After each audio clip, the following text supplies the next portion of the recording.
रुख करते हैं बूंदी का। डाबी वन विभाग के रेंजर कार्यालय में मंगलवार शाम हुए धमाके में सरकारी संपत्ति को भारी क्षति पहुंची। बुधवार को एसपी कार्यालय से फॉरेंसिक टीम ने डाबी जाकर मलबे से सैंपल लिए। धमाके से पूरा रेंज कार्यालय ऐसा दहला कि कार्यालय की खिड़कियों के शीशे तक चकनाचूर हो गए।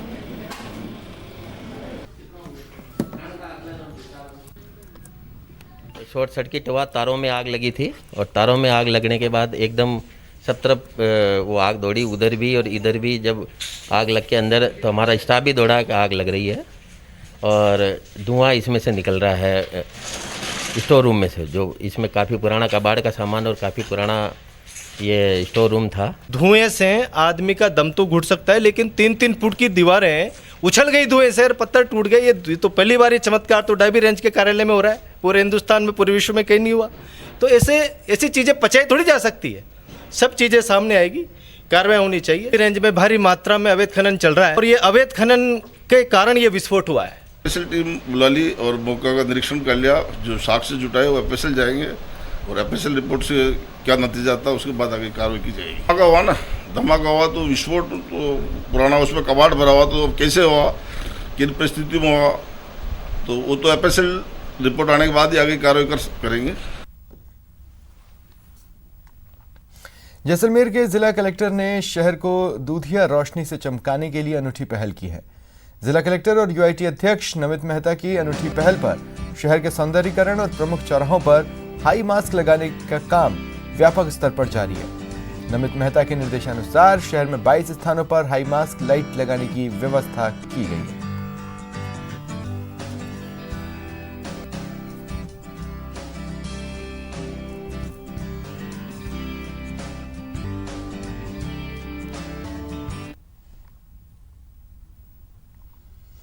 और चलिए बात करते हैं मरुधरा में मॉनसून की। मरुधरा में मॉनसून शबाब पर पहुंचता जा रहा है। इस मॉनसून ने एक और लोगों को गर्मी से तो राहत दी है, वहीं सड़कों को दरिया सा बना दिया है, जिससे लोग परेशान भी हैं। आप अपने टीवी स्क्रीन पर 6 जिलों की तस्वीरें देख रहे हैं, किस तरह कल दिन भर जमकर बारिश हुई और फिर क्या क्या तस्वीरें दिखाई दी।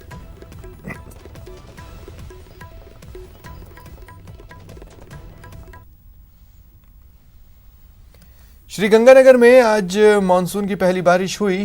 पूरे जिले में तेज हवाओं के साथ बरसात हुई, इससे लोगों को तेज गर्मी से राहत मिली, मौसम सुहाना हुआ।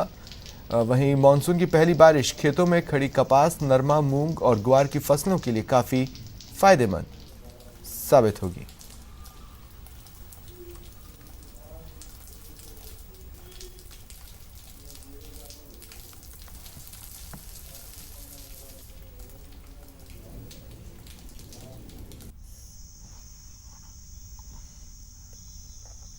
प्रदेश में मानसून की बारिश के बाद किसान बुआई में जुट गए। दौसा जिले के सिकराय और बांदीकुई क्षेत्र में बुधवार को मानसून की पहली बारिश के बाद गुरुवार किसान खेतों में बुआई करते नजर आए।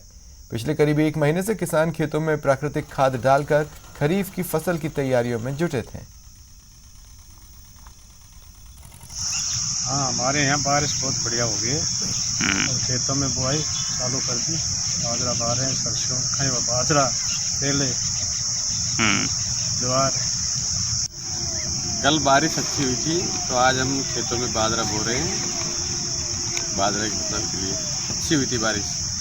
अच्छी हुई थी। हाँ, तब की बार गुंजाइश है कि फसल अच्छी होगी। हाँ, अच्छी होनी चाहिए, अच्छी होगी। वहीं राजसमंद के नाथद्वारा में मानसून की पहली बारिश ने एक और लोगों को गर्मी से राहत दी। वहीं यह बारिश परेशानी का सबब बन गई। कस्बे में करीब 2 घंटे लगातार हुई बारिश से नाले का कार्य बाधित हुआ। वहीं पानी के तेज बहाव, दुकानों के बाहर खड़ी बाइक और स्कूटी बहती दिखाई दी। तो एक दुकान में पानी के साथ अजगर ने बिन बुलाए मेहमान की तरह दस्तक दे डाली। इसके अलावा बरसाती पानी की आवक से गिरधर सागर में हजारों मछलियां पानी में तड़पती नजर आई और हजारों मछलियां मर गईं।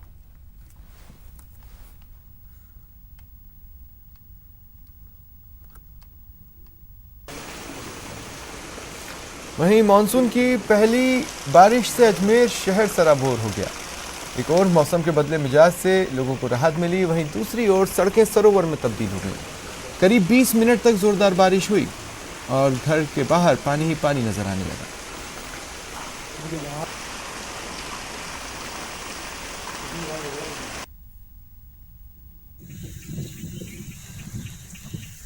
वहीं दौसा में मानसून की पहली बारिश हुई। हालांकि यह बारिश दौसा जिला मुख्यालय पर नहीं हुई। सिकराई और बांदीकुई क्षेत्र में झमाझम बारिश हुई।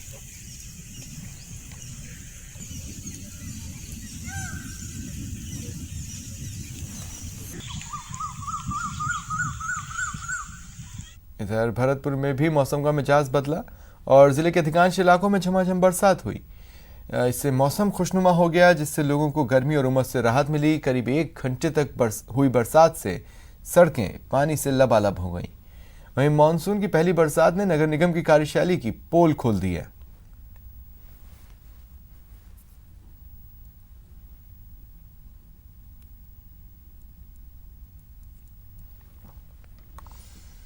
उधर धौलपुर में भी झमाझम बारिश हुई। यहां भी गर्मी से राहत तो मिली, लेकिन आफत भी दिखी। थोड़ी देर की बारिश में गलियों में पानी भर गया, सड़कें सरोवर में तब्दील हो गईं। इसके साथ ही निगम की व्यवस्थाओं की पोल भी खुल गई।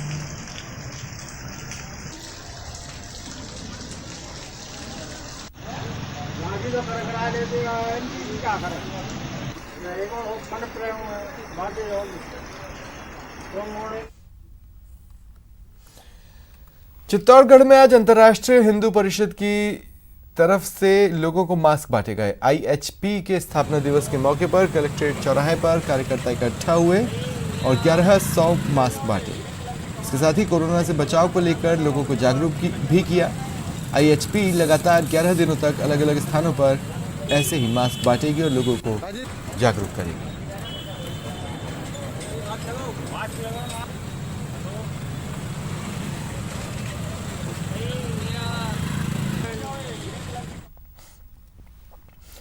कोरोना से लड़ना है, ये जन जन ने ठाना है।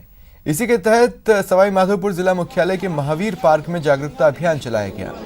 लोगों को इम्यूनिटी बढ़ाने के लिए आयुर्वेद विभाग की तरफ से काढ़ा पिलाया गया और शपथ दिलाई गई। इसके साथ ही लोगों को जागरूकता प्रचार प्रसार सामग्री इनमें बांटी गई।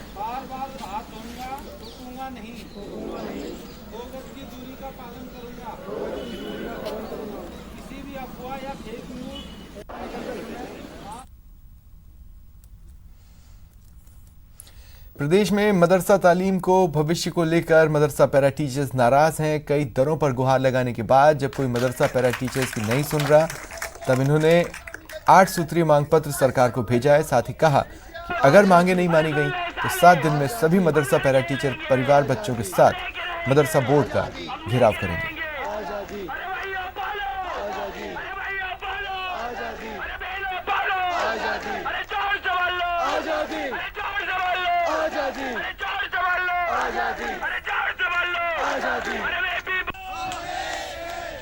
कई सालों से मदरसा पैरा टीचरों का मानदेय बकाया है। जुलाई 2019 के 400 रुपए आज दिनांक तक बकाया है। प्रसूति अवकाश बकाया है। एसएफजी की राशि की बड़ी घोषणा की गई थी, सरकार द्वारा बड़े प्रचार किए गए थे, लेकिन आज दिनांक तक 1.5 साल होने आ रहा है, उनको इन्होंने अभी तक खाते में डाला नहीं है। हाल ही में राज्य सरकार ने पैरा टीचर्स के मानदेय में 15% की वृद्धि की है।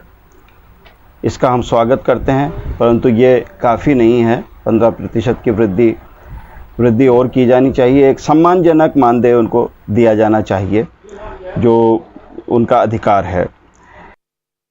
राजस्थान में मदरसा शिक्षा को लेकर के एक तरफ मुख्यमंत्री कहते हैं कि मदरसों में आधुनिक शिक्षा दी जाएगी, लेकिन राजस्थान मदरसा बोर्ड है कि राजस्थान में बुनियादी तालीम को लेकर के संजीदा ही नहीं है।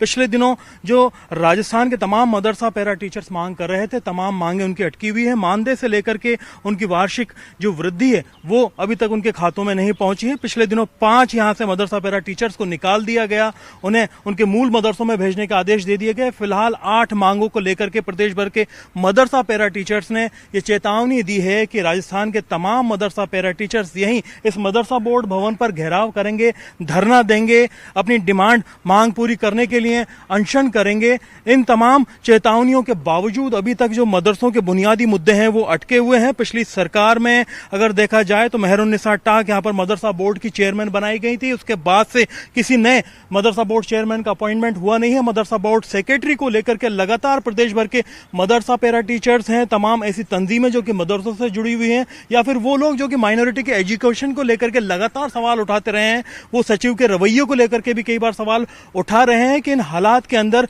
जो काम है मदरसों के आधुनिकीकरण का, बुनियादी तालीम का, मदरसा पैरा टीचर्स और मदरसा के स्टूडेंट्स से जुड़े मुद्दों का, उन पर तवज्जो देने की जरूरत है। लेकिन फिलहाल यहाँ पर कोई जवाब नहीं मिलता है। मीडिया से मुलाकात जब करने की बात आती है, मीडिया मिलने की कोशिश करती है तो उन्हें भी साफ इनकार कर दिया जाता है। उम्मीद की जानी चाहिए राजस्थान सरकार जो मदरसों के मामलों को लेकर के लगातार अपनी तरफ से संवेदनशीलता की बात करती है, संजीदगी की बात करती है, कुछ एक्शन ग्राउंड पे लिया जाएगा और जल्द ही राजस्थान के मदरसों में आधुनिक शिक्षा दी जाएगी। कैमरा पर्सन यासीन के साथ में अरबाज अहमद, न्यूज़ 18 के लिए जयपुर से। और अंत में बता दें कि आप अपने पसंदीदा चैनल न्यूज़ 18 राजस्थान की सभी खबरों को देखने के लिए विजिट कर सकते हैं हमारी वेबसाइट news18rajasthan.com। फिलहाल इतना ही, नमस्कार।